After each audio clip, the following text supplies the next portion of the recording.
I'm going to talk about a very difficult subject. It's called free will. Most people believe that they have free will.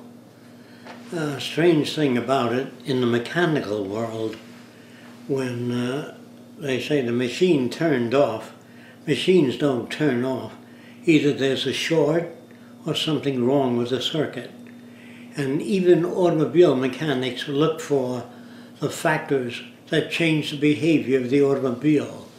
Either the tires are not equally inflated, they look for that. If your car veers to the right or left, sometimes the tire pressure isn't even in your car. Sometimes a lawnmower doesn't cut the grass, the blades aren't sharp enough, or the RPM is not great enough, the rotational speed. So they always look for events that are responsible for the behavior of all mechanical systems. In fact, if you made a blade of a fan and had no pitch, it would turn, but it wouldn't blow wind. So it's the pitch that blows the wind. And of course, the pitch moves the air and blows the wind. So we all look for, even a wind turbine is turned by the pitch, but wind has to act on it to do that. Now moisture rises off the earth. We say the moisture is rising. Actually the sun evaporates it. The sun lifts these little drops by heating them, and they move up and back rapidly, and they rise. They rise. Actually, they are caused to rise by the sun acting on the drops of water. We equate everything in nature. We never see, well, some of us do, we say the tree fell over. The tree doesn't fall over unless it happens to have branches which grow and change the center of gravity of the tree. So it can no longer, the roots do not grasp enough surface to keep the tree upright, so the wind acting on the tree makes it fall to the ground. It isn't just the wind, it's gravity, an asymmetry of balance which causes that. But human beings feel that they themselves have free will. They make choices. And free will means that all choices are made without cause. And if something is caused by something else, it's not free will. In other words, hunger, when you get hungry, the organism has used up a lot of energy, and so you have different feelings. You have thirst, you have hunger. It's thirst, and it tends to make you want a glass of water. If you never had the feeling of thirst, you'd dry up, you would die. If you didn't have a sensor, if a fly landed on you, if you didn't feel the itch, it would sting you continuously. So would it be. But the fact that you have sensory things, meaning responding mechanisms, you whack the fly. So if all things in nature are subject to natural force, including the orbit of the moon around the earth, is a gravitational field that keeps the moon within the orbit. The same with the earth. The same with the earth rotation is done by physical force, something in nature that does that. A magnet really does not attract other material, but there's some mechanism in the magnet that acts in a certain way. In other words, they found out years ago that if you suspend a ball with a string near a precipice, it moves toward the precipice. Mass seems to attract mass, certain kinds of mass. So if you suspend a ball near a cliff, it moves a little bit toward the cliff. Now, what that mechanism is, I can go into theories about that, but I don't want to do that now, because it wouldn't serve any useful purpose. If an airplane is about to take off and there's a sudden gust of wind, it'll take off faster. And if it's about to come in for landing and the wind moves at the speed the airplane is going, it'll drop to the ground.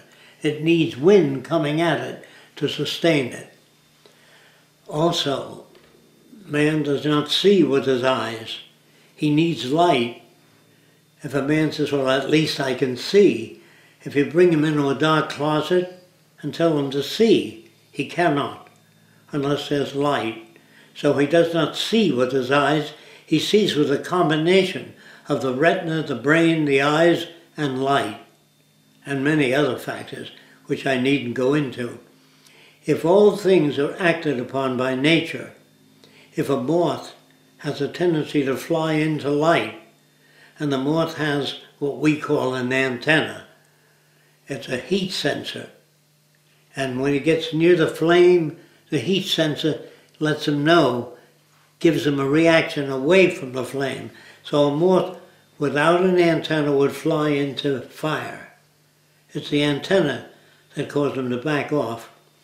If you put sensors on a machine, meaning if they can sense the environment, they can react to it. Without sensors, a blind man needs a cane to see if there's objects in front of him, because he doesn't have visual senses. They say he tripped over the object. You know, he had no senses to tell him there was an object on the floor that he could not sense. So if a doctor knows that you have damaged senses, they recommend eyeglasses or eye surgery or retinal damage replacement or hearing aids. If you lose your hearing, you can't hear a Mack truck coming down the street. You have to step in front. If you can hear, at least you got another sensor that tells you there's a vehicle coming. So people that are deaf have a higher chance of being hit by a car. Not because they're deaf, because they can't sense a car coming down the street. So when we talk, they used to in the old days say we have 6 senses, like we had 6. We have an internal sense of how full you are. You have a pain sense of the depth of your body. You have an itch sense. You have a burn sense. You have many different senses, not 6. Whenever you can say we have 6 senses that I'm aware of, but you can't say we have 6 senses. You have a sense of fullness sometimes, a sense of fatigue, which they don't talk about. So don't try to numerically, unless you do a study of everything you react to, and you say, this is a list of everything that I find that man can react to. Some people, very few, can sense magnetic fields. Some birds can't. If you put a magnet, connect a magnet to their head, they lose sense of direction. The same with fish. So fish have senses we don't have. I'm not talking about good, bad, or right or wrong. I'm just talking about what you react with. So if a light gets continuously brighter and brighter, your eyelids will come down. And if it gets so bright, you'll put your hand in front to diminish the light. They say, I put my hand there to diminish the light. Even if they couldn't speak, they'd do that. You know what I mean? They don't have to be able to speak. So people think that they choose things. The proof that they don't choose things is many, but I'll give some. If you're brought up in a tribe that looks very different than we do, you fall in love with that configuration. That's why when I say there's no such thing as beauty, it's a conditioned thing. You're conditioned to like girls that are blonde or redhead, depending on the movies, the books, the people you've known. So we don't always know what it is that makes us appear to choose.